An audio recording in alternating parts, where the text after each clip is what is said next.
they get swollen, inflamed. Sometimes they lose the cane or something.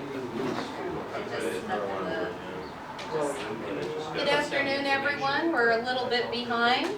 Thank you for joining us today. My name is Kathy Inman. I'm the Executive Director of Mom Force Arizona.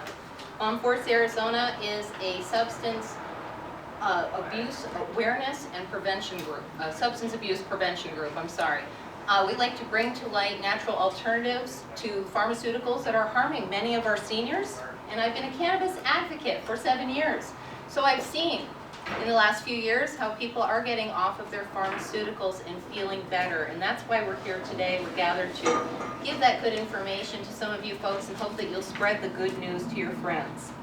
I've been an activist for other causes, but I found that the cause of cannabis prohibition can affect so many things in our society that I couldn't ignore the injustice of cannabis prohibition.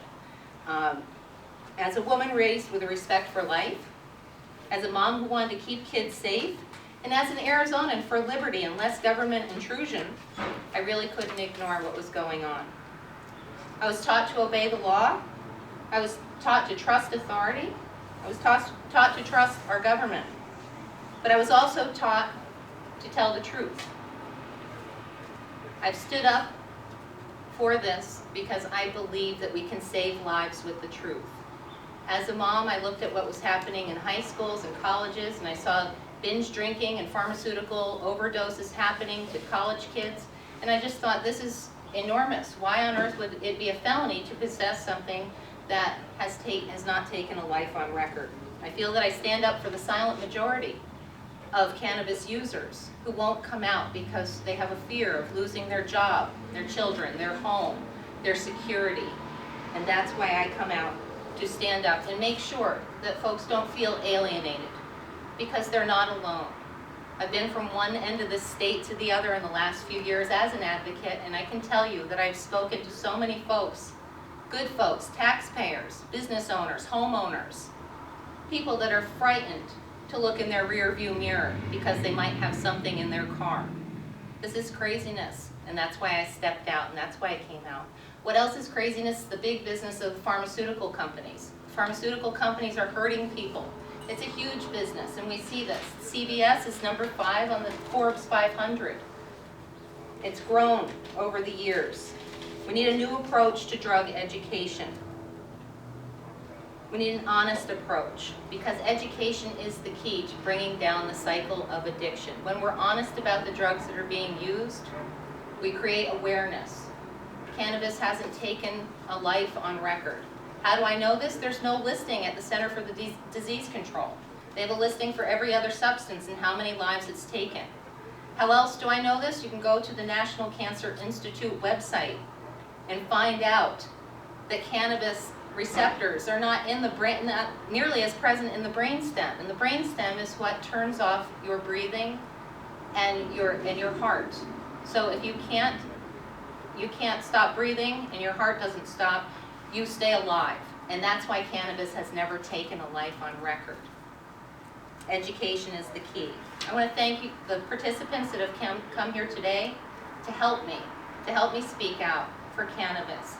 We have business owners, we have a nurse, we have advocates, we have a health and wellness coach with us.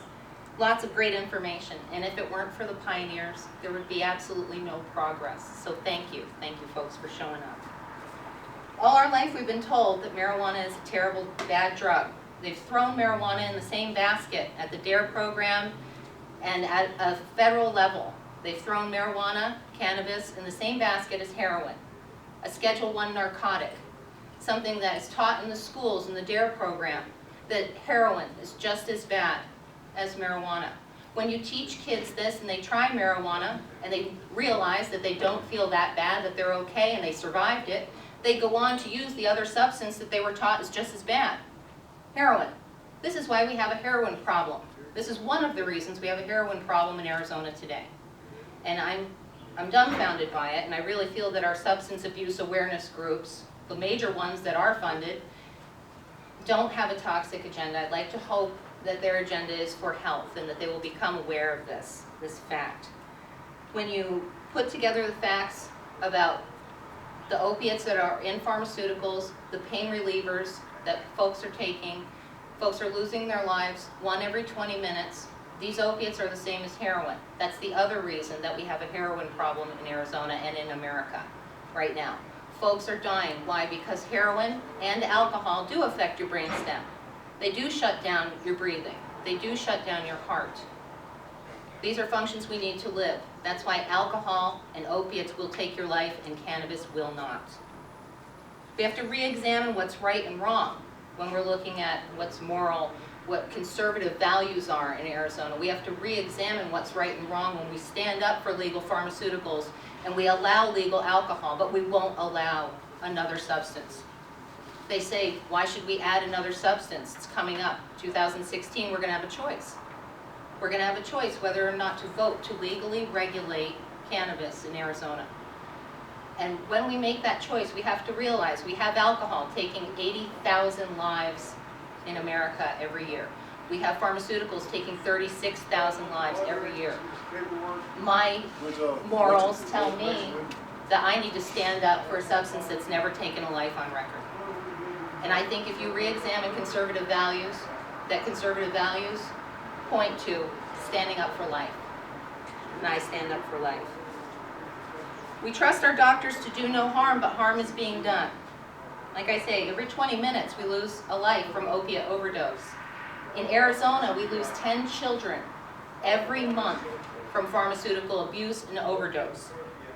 Arizona is number 5 in the country for pharmaceutical abuse.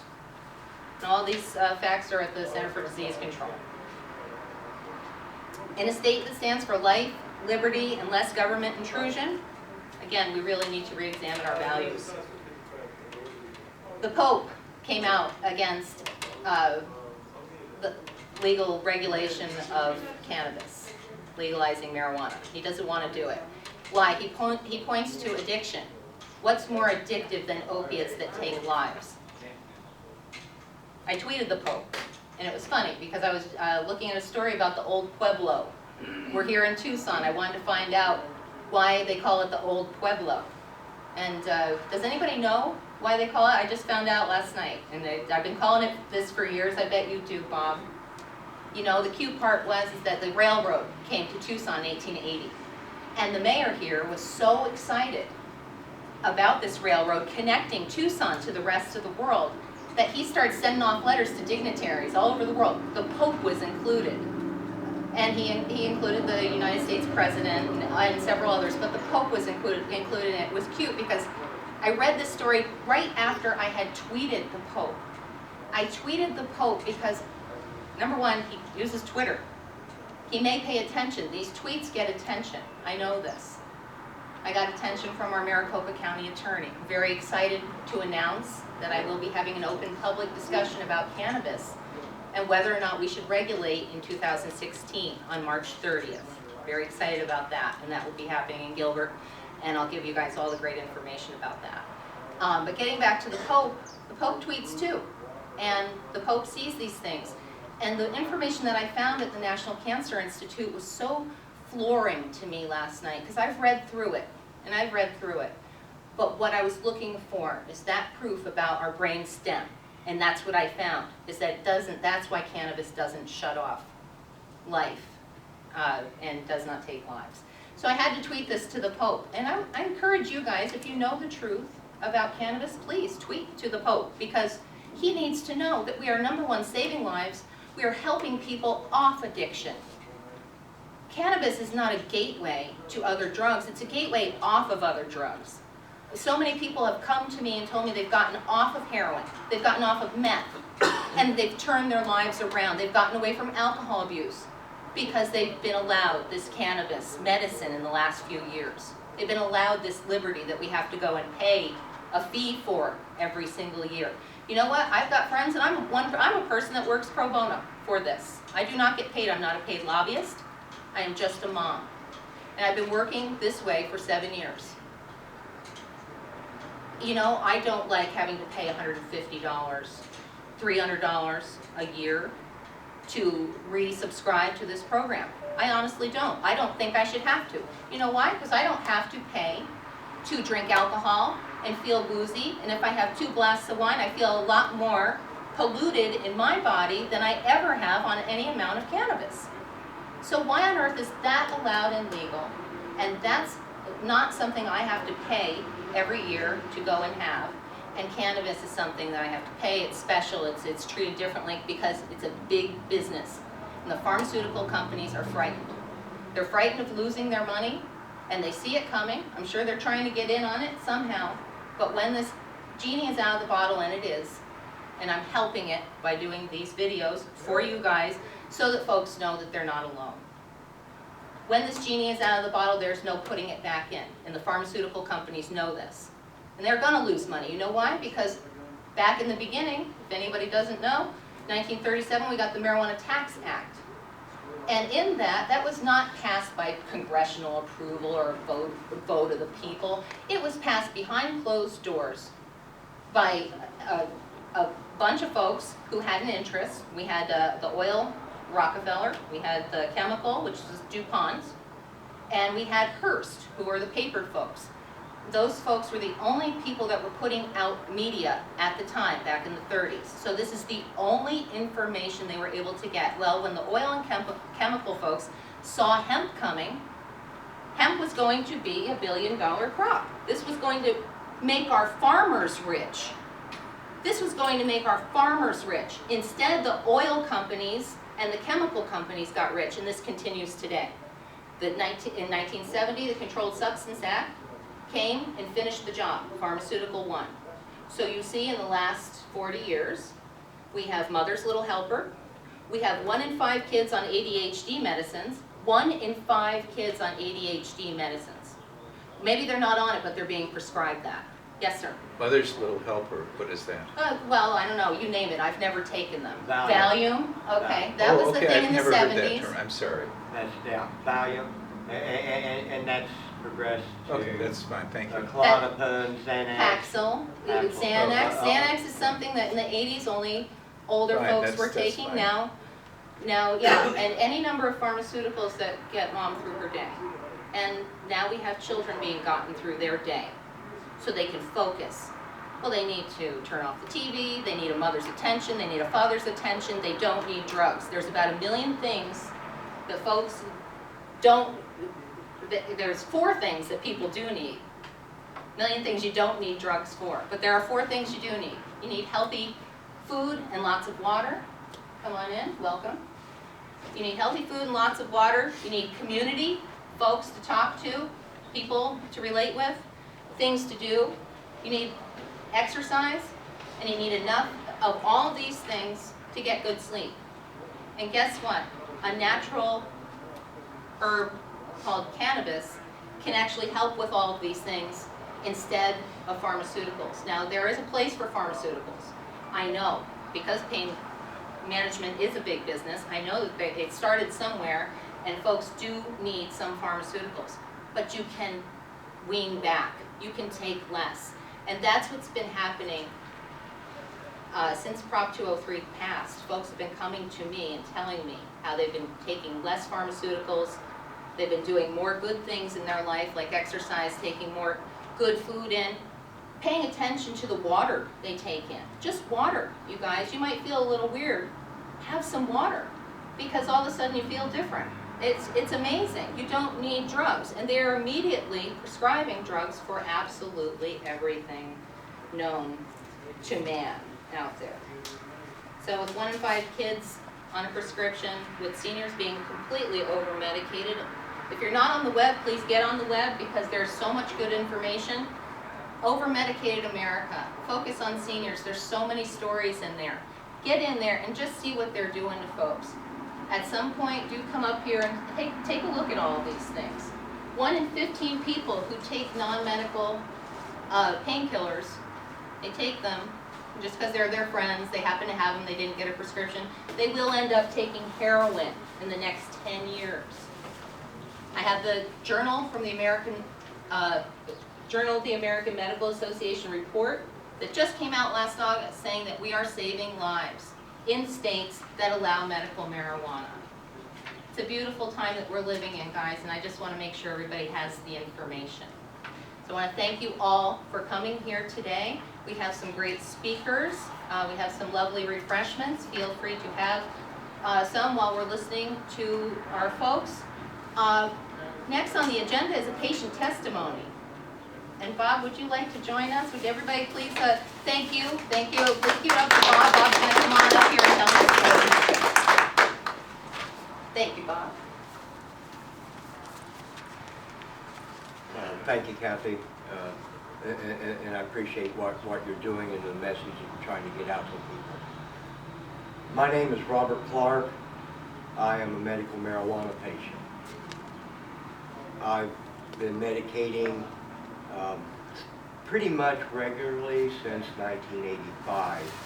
In 1979, due to a construction accident, I ruptured 3 discs in my back. I pulled tendons, ligaments. It was a life-changing event.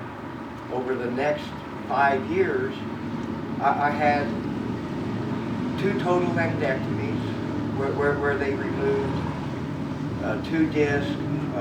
One of those times they took out a piece of one of my vertebrae because of scar tissue.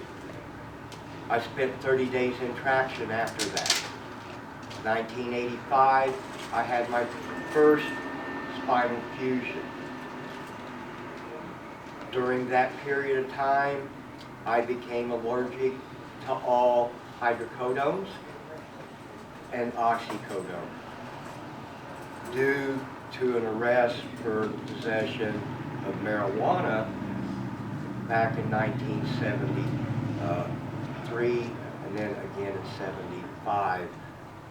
I was considered a drug addict by the state of Indiana. I could not get any relief from pain management doctors because of this. I went back to consuming cannabis at this point in time, from recreationally to medicinally, because it helped, and it always had, with relaxing me, and it helped with the pain. 1985, during that spinal fusions, my doctors gave me some tainted blood. I've got hepatitis C because of this.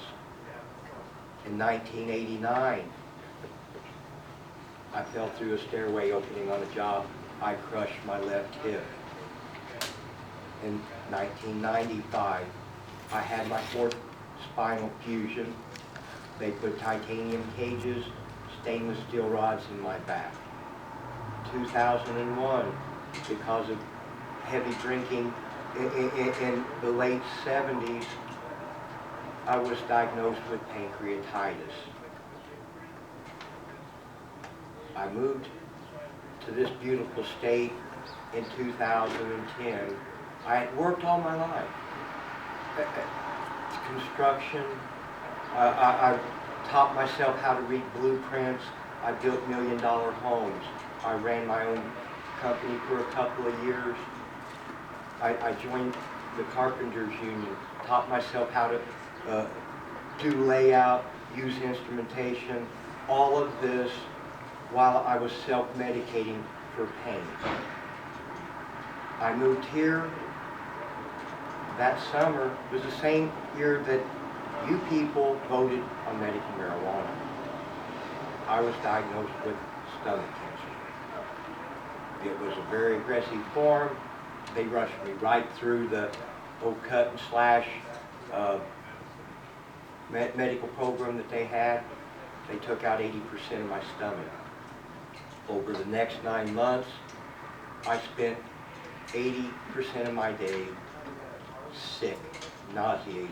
I went from 155 pounds to 117 before I had some people in this community reach out and got me some medical grade marijuana. Within 3 days, it stopped my nausea.